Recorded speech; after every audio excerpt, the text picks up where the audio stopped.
let me throw in the first question. So as I mentioned earlier, so disruptors. So when people hear about the term, it's something that is scary, right? Because probably they've seen incidents or events that actually led them to believe that it's actually something that's really scary, right? So, but then again, it is also said that it creates efficiency and should improve the lives, our lives, or the consuming public. So, my question then is, why do you think people should not be scared with disruptors? Maybe I should answer first. Actually, in my case, Rochelle, disruption is part of my job. When I accepted the job, I was not aware that there are so many changes that already happened, which I was just being forced to adopt. And I guess in my experience, we have nothing to worry about, or disruption is something that should not be scary because these are the things that will happen whether we like it or not. That's why my message earlier is just a shift of mindset. If we will put our minds that we can actually face this certain disruption or we can head on this certain disruption, we can actually do it. Because I'm really new in terms of the technologies that was introduced to me, but I was able to get actually it's about for 8 months. I'm struggling, but I survived. That's my point. So you get scared on the first 8 months. Okay, but then eventually, because of the change in mindset, you're able to overcome the challenges. Shit. I guess we don't have any choice but to embrace it because it's our reality. And if we don't, then I don't think that we as a company or we as an organization will really improve. The only way is to really upscale our skills and to really try to be open, as Jeff has mentioned. Because if you don't become open about all of this, then you won't be able to learn something new. And I think some cultures, committing mistakes is something that is very offensive. But I think this is the age where we are allowed to commit more mistakes so that we can learn more. And that is truly is innovation. Okay. Jovel, would you like to share thoughts, perhaps a different perspective? I think we're only afraid if we don't know. The things we need to do right now is to educate ourselves and learn. When you don't know something, you're anxious, you're afraid. So I guess I'm lucky because I have a very deep technical background and I have a very good business and marketing skill. I can really engineer whatever is happening right now. So whatever new developments and AI that's happening, I can always go back to the blueprint, to the framework, how was it done, and how do we have to control if ever there are issues over time. There are also agencies and institutions that help us understand it better and control. Like for example, there's OpenAI right now that was founded by Elon Musk. So things are happening. Look at technology as something that will help us in the future and something that will make our lives easier, better over time. Okay, thank you so much for that. So basically, to sum up what you all three has just said is being scared of the unknown. For you to overcome that is you learn about it, know what's out there, and get out of your comfort zone. Right? So I guess that's where we all have to do.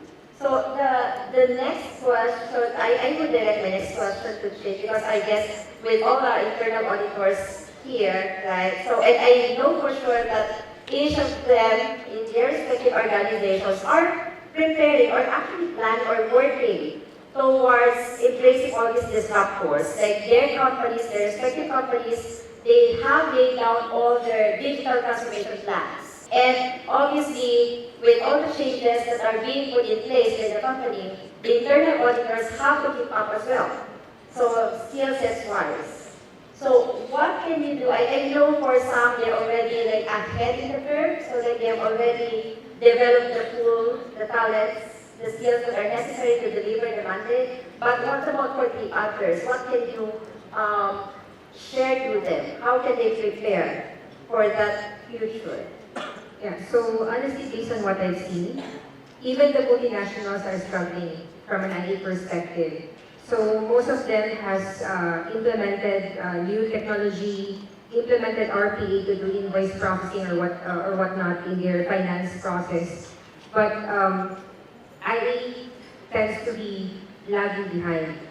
And I think for IA to move forward, it's really about being out there and really trying to understand what are the changes that are happening.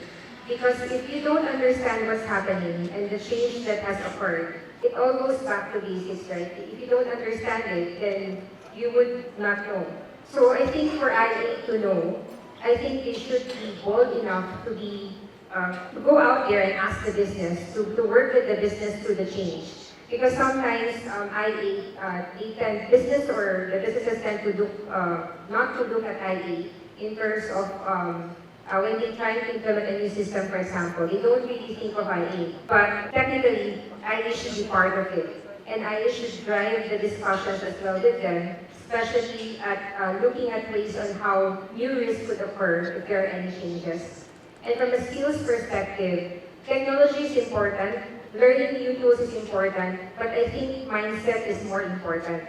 If the person that you are employing doesn't have the right mindset, nothing will happen. Even if it's technically competent, if it's not really willing to learn, they'll tend to leave at the end of the day. And I think that's having the right mindset in all of this is the most important thing. I think we all been talking about changing mindset, right? But I think we would also agree that changing the mindset of everyone in the room or in the organization is very difficult. Like, even if I know for sure that they've already, the drivers, the leaders, the CAs in particular, they already have their plans to move forward the unit or the organization. But then again, they just don't have the resources, the funding to get all the skill sets, which will include training or getting the talent from outside, right? So I guess it's something really that is deep-rooted in terms of changing the mindset, because as we all know, behavioral change and mindset change we are all working towards that. But then again, you cannot wait that long. It has to be now, right? Yeah, and just to add, I think it's also really defining the value proposition of internal audit.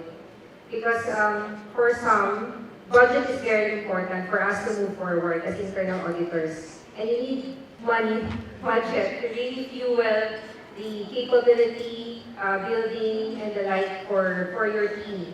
And you have to be bold enough to really raise your hand and inform management of that. Because at the end of the day, if you won't be able to communicate your value, they won't really give you anything. So I think it's defining your value to the organization and really trying to communicate to them what you can do as internal auditor, how you can change the process, how you can help them be more responsive and proactive. I totally agree with you on that one. So it's basically like elevating the profile of internal audit so that management will be able to see the value that it can bring to the organization. And if I may just add, I'm not sure if I mentioned, I'm a former audit head.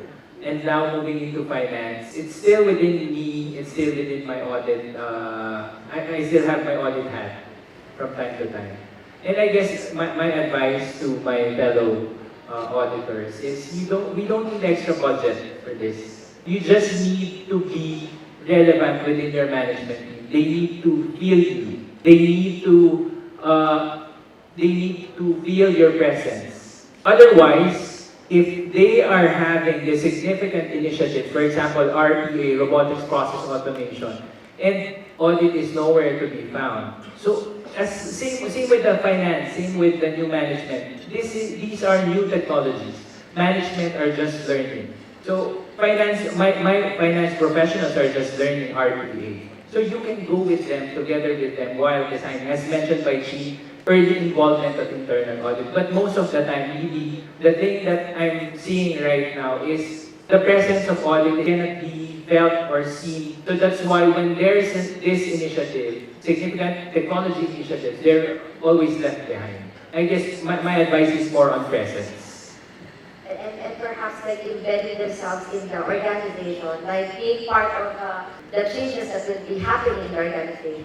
Yeah, Jovel? Let me add something. I think the auditors right now has a very big challenge because innovation is the antidote to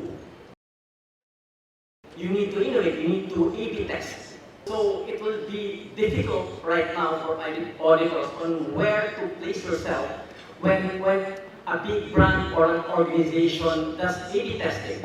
You have really no choice but to educate yourself to somehow learn tech. You don't really need to go deep. Either learn it in the surface level and have somebody, an expert, to go over and guide you on how to handle cases like that.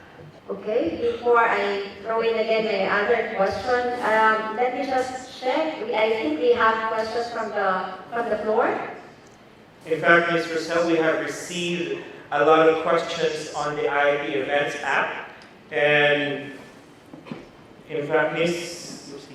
Christine has the most number of questions here.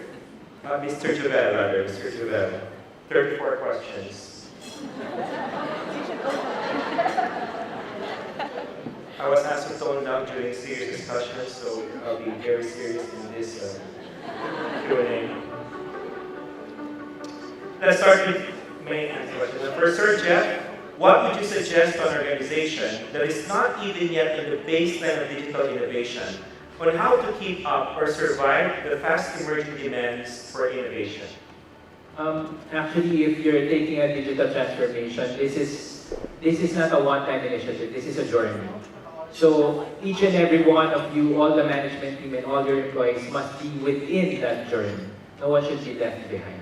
That's why the management team, in my opinion, should be digital evangelists. They should be the ambassador, and they should be bringing everyone together. Thank you. It should be a journey. For Mr. Jovel. Question number 1. Okay, from Mr. Daryl Palesco, what is the digital future of food industries? Cloud kitchen. Have you heard about that? A brand, KFC, Jollibee, will hire a cloud kitchen application, or you subscribe to a cloud kitchen application. One example is Kitopi, K-I-E-O-P-I. It's a solution being offered in the Middle East, where big brands, food businesses will subscribe to the service, and they'll set up a facility, and then everything will go through that channel, and the brand will educate the team or the workforce in that fulfillment center. Orders are coming in, and it will be handled by the fulfillment centers. So again, Amazon strategy, the way to do it, and the first one who does it in the Philippines to really make good money, sets up good fulfillment centers. It's a very interesting concept, a cloud kitchen. Thank you, Mr. Jovel. Now for Ms. Christine, most of the companies in the Philippines are small and medium enterprises. What's the most critical process that should undergo RPA that will yield benefits? I would think the financial processes, primarily the one that we're closing of books is one. I think that's the easiest that they need to go through. And potentially HR process as well, given that payroll is, it's very menial. It's something that they do month on month. So I think those are the key processes. Start with something that is repetitive, and start also with something that takes a lot of time to perform. And usually for small and medium-sized companies, the challenge is really more on how do they close their books timely. And I would say that that's one thing that they need to target first. All right. And of course, for you, moderator, we have also a question. What do you need to focus first? Doing audit of the usual processes where there is a high risk involved, or doing an audit of robotics when it is still in the process of planning? I think it all depends on your risk assessment and the impact to the organization. So like basically you start off like when you start focusing on a particular area, what value does it really bring to the organization? What is the mandate or the ask from you of your audit committee? So I think that's one of the first few things that you have to consider. Working on the RPA as a focus area in your audit plan is also a good thing. Actually, you should start immersing your team or yourself in doing that part, because eventually that piece or segment of your business that already went ahead in terms of your disruptions or adapting the new technology will eventually spread across the organization. So it's good to start working on something in that space. But primarily, I would say that you still have to focus on what's being asked of you in order for you to be responsive to the needs of your audit committee primarily and the board or the senior management. Jeff mentioned earlier that from his purview or the perspective that he doesn't seem to feel the internal audit, the role of internal audit. So you have to be in there, you have to make yourself relevant. And in order for you to be relevant, you have to know what fits them, what is of value to them. And then that's where you also anchor yourself, the strategies. So that's my view on this one. All right. So those are just 4 of the questions that we have here. Seriously, there are plenty of questions, so I hope you can have time to answer them. You may, I don't know if you may contact them, you may ask in person later. But we will now open the floor to, we have opened the virtual floor, but we will also open the floor now to, there might be some questions that you have there. Good afternoon. My question is for Mr. Jovel. In your honest opinion, as an IT entrepreneur, I assume you have had some startup companies and you have disrupted some industries locally. Do you see the need for IA in your company?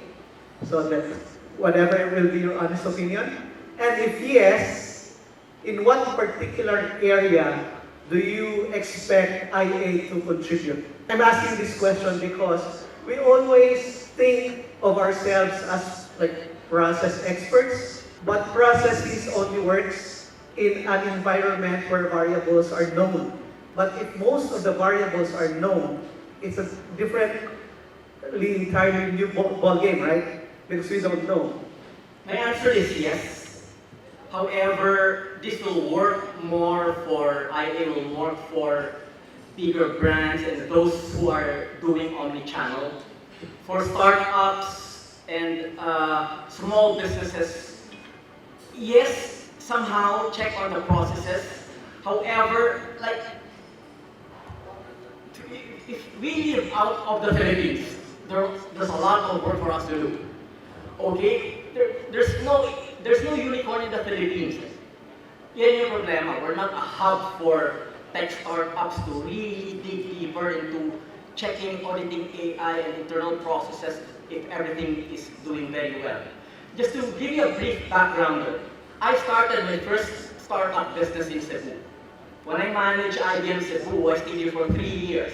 And Pinoy Delicacy started in Cebu. Okay, during my time, I disrupted the e-commerce industry. And a lot of companies after that I've set up. I've helped a lot of big brands. Everyone is having problems. Especially in the e-commerce field, the marketplaces. There are so many areas on the back end that you have to check. Like for example, there's a technology now we call dynamic pricing, where if you order more in a shopping cart, the prices become cheaper. Okay, that should be monitored. That's number one. Number two, another technology again, AI is messenger marketing. If you're a company as big as Cebu Pacific, or any company that has loyal followers, parang may subscribers, you need to implement messenger marketing at the same time. Because the marketing landscape has changed over the years, no? You need to create human connections. Everybody wants to be appreciated. The brands focus on numbers. Don't focus too much on math. No? Focus on consumer psychology. That's the way the future is going. All right. In the interest of time, Ms. Rosell, those are the only questions we can entertain here at this point. So, back to you. Thank you, Rido, and thank you for the questions. So what I'm thinking, because obviously the topic is very interesting, right? And it's very close to our profession. So before I let my panelists go off stage, any parting messages that you'd like to share with them? Jeff or Jay? Maybe I'll start Yes. ladies first. Yeah. So, well, for me, transformation, IIAP transformation is a journey. I recommend that we shouldn't be afraid of it. We should be very open with it. And we shouldn't be scared that we are being left behind. Because each one of us started differently. Each one of us has a different background. The organizations that we work with has a different background. But it's really up to us to start the journey. And innovation is here. The disruptors will not end. They will just come. And we as internal auditors are responsible not just for ourselves, but for the team that we work with and for the organizations that we work with to be agile enough and to be responsive enough and proactive enough to make a difference. So I encourage you to really make a difference and make that shift. Well, for me, as a former auditor, what the advice that I can give to them is think like a management, to my fellow auditors, think like a management. Always look at the big picture. Sometimes it's not making sense. And the ask, I guess, coming from operational management is help management simplify the complexity through your recommendation.